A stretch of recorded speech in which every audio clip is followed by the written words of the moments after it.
Popolnoma proračuna, to je bilo danes slišati jasno in glasno. Finančni minister pravi, da gre za napačno razumljeno metodologijo ali karkoli že. Kako vi vidite ta opozorila Evroskupine?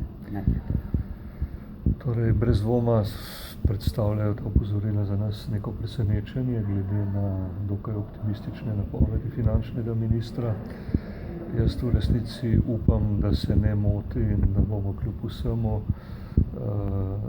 dosegli, da gremo iz tega programa za zmanjševanje javnofinančnega primanjkljaja, to, kar je predvideno.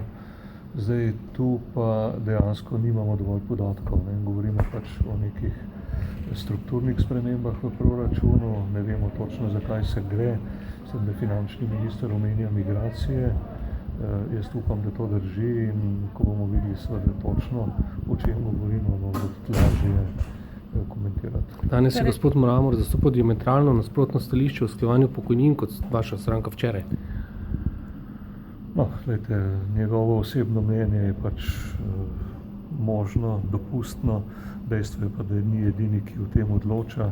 Dejstvo je tudi, da ni ne prvič, ne zadnjič verjetno, ko bo tudi finančni minister mogel narediti korak nazaj.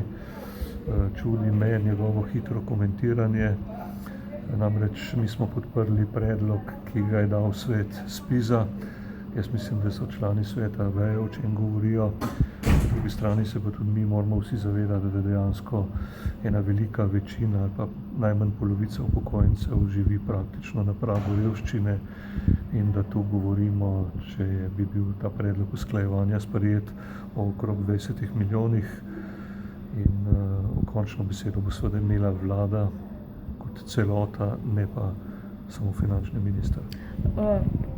Včeraj ste rekli, da gospod Erjavec je dejal, da boste vztrajali pri tej svoji zahtevi.